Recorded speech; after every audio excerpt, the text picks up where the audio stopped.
So Viv and Brenda, I mean, with all of these inequities that you're talking about and speaking of, I mean, what is it to fear in terms of the Black woman? I mean, why this?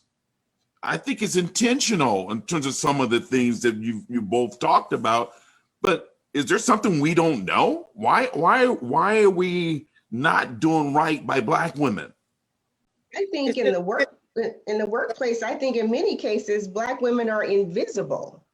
You're there, but when decisions are made, we're often not in the decision-making room or in decision-making seats to be able to address these different issues. But I think largely, Black women have become invisible in many respects in the workplace.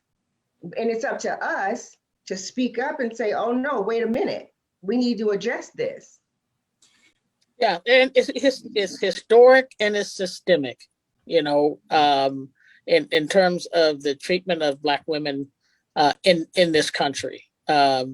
And so when you say, you know, what are the roots of it? I mean, it goes back to, you know, the first steps on the shores of this country, and the institution of slavery and how women were treated. And when you talk about what more can men do, I mean, the family institution is essential in my estimation. Mm-hmm. And so, you know, Black men need to step into that space. When you look at poverty rates in this country, you look at poverty rates in Douglas County, okay? I don't know if it's still the case, but within the last 5 years, African-American children in Douglas County were the poorest children in the nation. Mm-hmm. And then African-American adults in Douglas County were the third poorest. Well, if you look at the data and you look at these children under 5, the greatest percentage of them that live in poverty are the children of single parents. Mm. Right? So let's compound this problem of pay equity, right, and a single income, right? So if I'm the single wage earner trying to provide for my family, and I'm earning 67 cents on every dollar that a white man is earning, what are the chances of me moving my family out of poverty? Right? Pretty slim. So, yeah. So I mean, these are issues that, you know, we need to recognize and then work to address. And you know, when you look at that, if you back up a few paces with the example that you just gave. So I, as a Black woman, I go apply for the job, and then a white female applies for the same job. We both get interviewed. If I'm lucky, I get the interview. Chances are, if all things being equal, she's going to get the job at the higher pay, and then the Black woman is going to be left out, wondering what happened, because, you know, that discrimination still happens when in the employment space, in terms of Black women facing discrimination because of race and discrimination because of their sex. Mm. You start talking about, just quickly, employment policies, and Viv, you can probably attest to this. Most companies have a policy against discussing wages and salaries. Right. Why do you think that exists?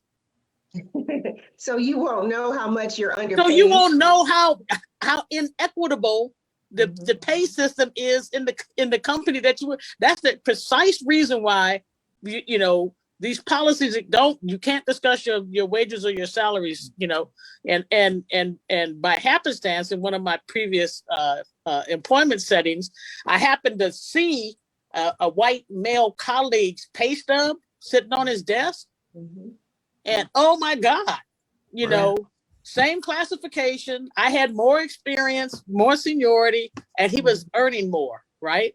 And in the discussions, gender bias was evident. It was like, well, you know, Brenda, you're not you're not the primary wage earner. Right. Right. You hear what I'm saying? So Yeah. It's real. I mean, It's real.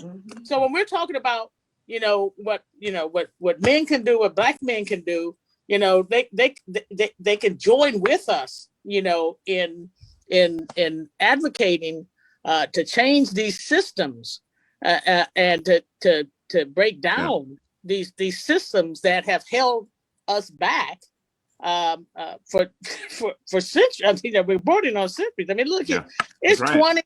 it's 2021. Okay. 1619, right? Mm-hmm. That's 4 centuries. Right. Yeah. Now, one of the things you talked about, I think it's just so real with the family.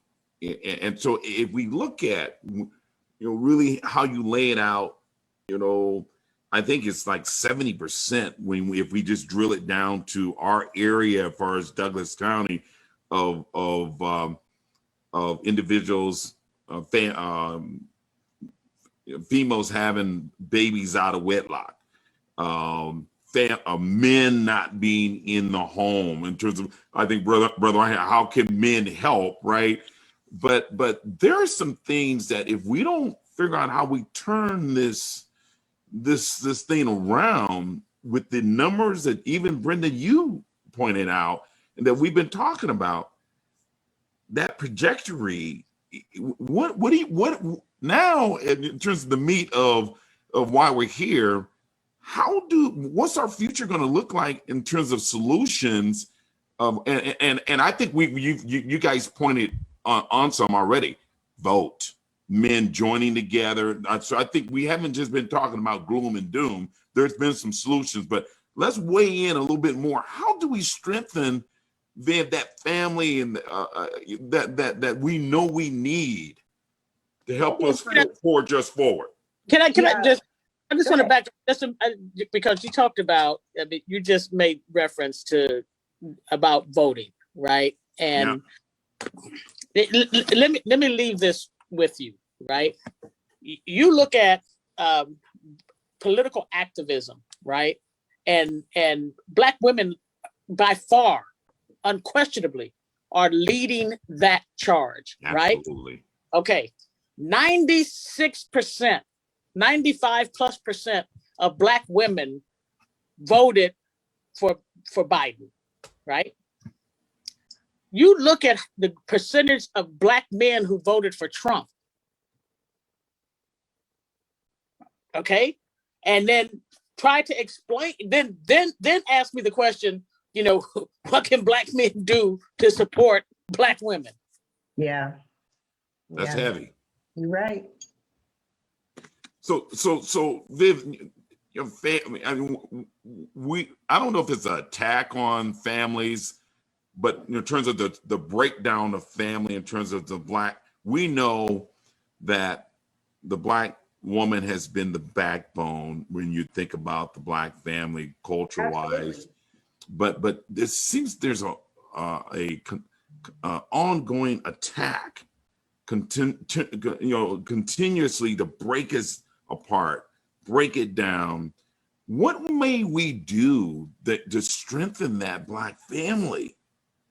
Well, I think one thing we can do is to promote the notion of Black families need to stay together if you can. If it's a bad situation, you've got abuse going on, certainly we're not talking about those situations because that abuse shouldn't be happening. But I think what we have to talk about and encourage is for families to stick together and to continue to promote being a family, because there's so many pulls right now in terms of your mind, your thought, what you're exposed to, telling you that, hey, just give up, it's not important, you go your way, and it breaks up the family. And I think that our systems we have in place with regard to the welfare system, it's designed, if you think about the impact of it, it's really designed to keep that Black family apart, because you get penalized by having a male figure in the home when it comes time to determine your benefits.